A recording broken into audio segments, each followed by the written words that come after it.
Kajian alur. A. Alur dan pengaluran. Menurut Stanton, alur adalah cerita yang berisi urutan kajian.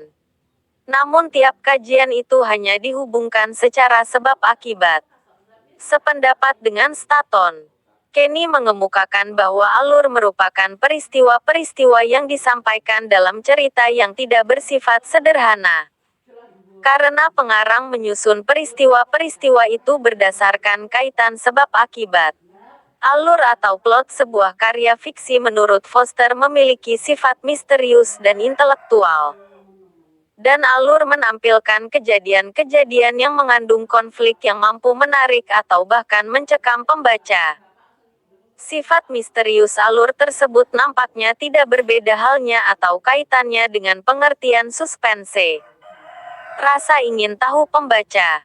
Foster juga mengakui bahwa unsur suspense merupakan suatu hak yang sangat penting dalam alur sebuah karya naratif. Oleh karena itu alur bersifat misterius. Untuk memahaminya diperlukan kemampuan intelektual. Tanpa disertai dengan adanya daya intelektual. Menurut Foster tak mungkin orang dapat memahami alur dengan baik. Hubungan antara peristiwa, kasus atau berbagai persoalan yang diungkapkan dalam sebuah karya karena belum tentu ditujukan secara eksplisit dan langsung oleh pengarang. Cara menganalisa alur adalah dengan mencari dan mengurutkan peristiwa demi peristiwa yang memiliki hubungan kausalitas saja. Sementara itu, pengaluran adalah urutan teks atau teknik atau cara-cara menampilkan alur. Menurut kausalitasnya, pengaluran dibedakan menjadi alur erat dan alur longgar. Alur erat ialah alur yang tidak memungkinkan adanya pencabangan cerita. Sedangkan alur longgar adalah alur yang memungkinkan adanya pencabangan cerita. Menurut kuantitasnya, pengaluran dibedakan menjadi alur tunggal dan alur ganda. Alur tunggal ialah alur yang hanya satu dalam karya sastra. Sedangkan alur ganda ialah alur yang lebih dari satu dalam karya sastra. Dari segi urutan waktu, pengaluran dibedakan ke dalam alur lurus dan tidak lurus. Alur lurus ialah alur yang melukiskan peristiwa-peristiwa berurutan dari awal sampai akhir cerita. Sedangkan alur tidak lurus ialah alur yang melukiskan tidak urut dari awal sampai akhir cerita.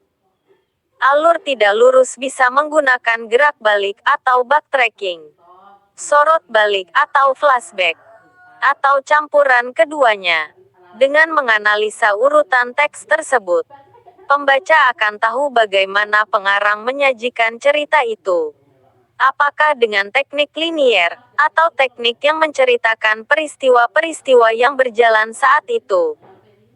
Teknik ingatan atau flashback, ataupun teknik bayangan, atau teknik yang menceritakan kejadian yang belum terjadi. B. Peristiwa, konflik, dan klimaks. Peristiwa, konflik, dan klimaks merupakan tiga unsur yang amat esensial dalam pengembangan sebuah alur cerita. Eksistensi alur atau plot sangat ditentukan oleh ketiga unsur tersebut. 1. Peristiwa. Menurut Luxemburg, peristiwa yang disebut pula tindakan atau kejadian merupakan peralihan dari suatu keadaan ke keadaan yang lain. Peristiwa dapat dibedakan atas tiga jenis yaitu peristiwa fungsional, peristiwa kaitan, dan peristiwa acuan. Peristiwa fungsional adalah peristiwa yang mempengaruhi pengembangan alur atau plot. Peristiwa kaitan adalah peristiwa-peristiwa yang berfungsi mengaitkan peristiwa-peristiwa yang penting dalam pengurutan penyajian cerita. Sedangkan peristiwa acuan adalah peristiwa yang tidak secara langsung berpengaruh atau berhubungan dengan perkembangan plot, melainkan mengacu kepada unsur-unsur lain misalnya berhubungan dengan masalah perwatakan atau suasana yang melingkupi batin seorang tokoh. 2. Konflik. Konflik adalah kejadian yang tergolong penting berupa peristiwa fungsional utama atau karnel yang merupakan unsur yang esensial dalam pengembangan plot. Menurut Welek dan Warren, Konflik adalah suatu yang dramatik mengacu pada dua kekuatan yang seimbang dan menyiratkan adanya aksi dan aksi balas. Konflik dibagi atas dua bagian, yaitu konflik eksternal atau konflik fisik dan konflik internal atau konflik batin.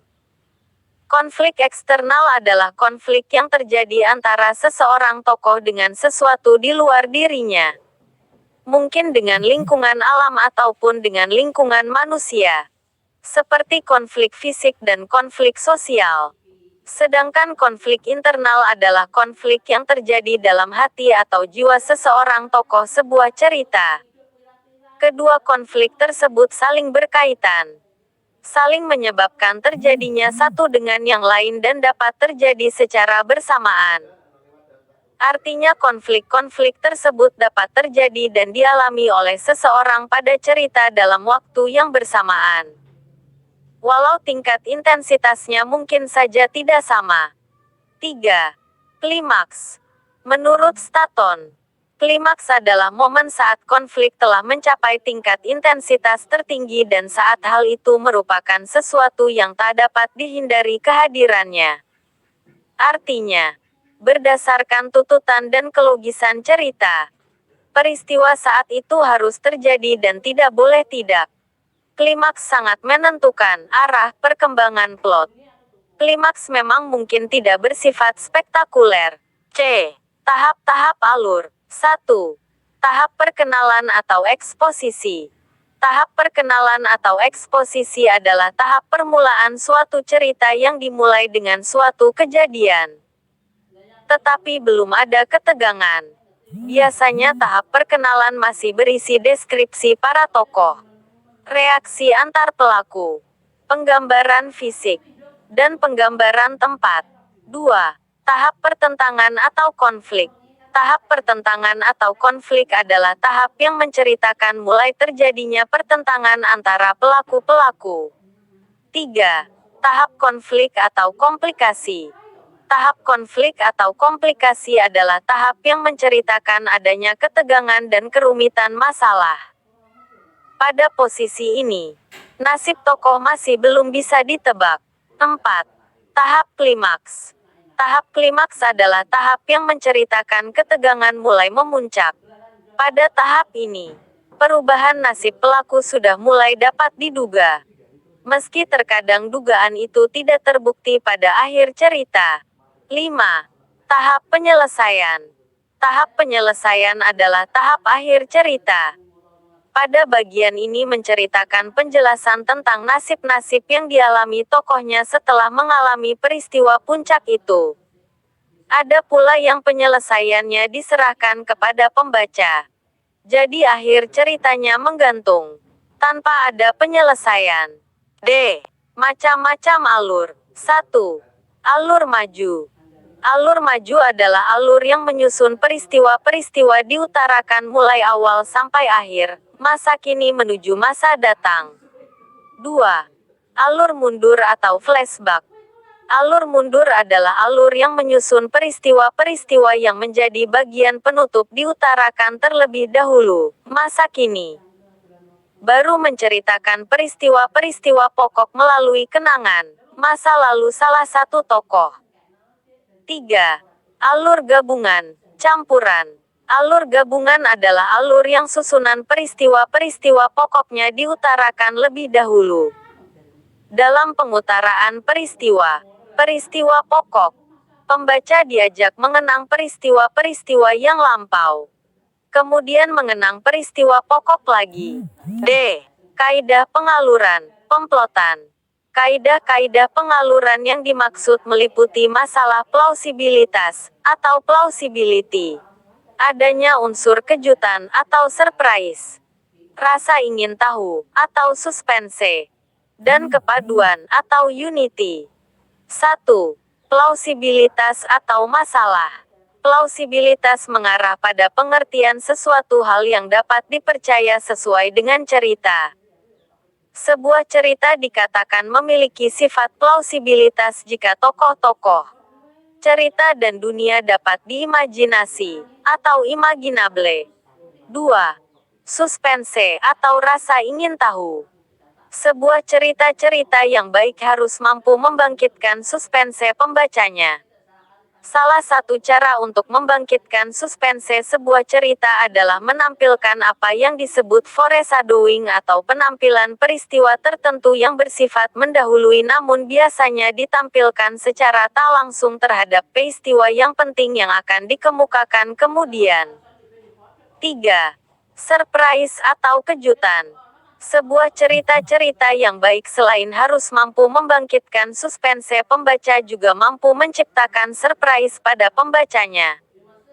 Alur sebuah karya fiksi dikatakan memberikan kejutan jika sesuatu yang dikisahkan atau kejadian-kejadian yang ditampilkan menyimpang atau bertentangan harapan kita sebagai pembaca. 4. Unity atau kesatupaduan. Kesatupaduan mengarah pada pengertian bahwa berbagai unsur yang ditampilkan, khususnya peristiwa-peristiwa fungsional, kaitan dan acuan, yang mengandung konflik atau seluruh pengalaman hidup yang hendak dikomunikasikan, memiliki keterkaitan sesuatu dengan yang lain.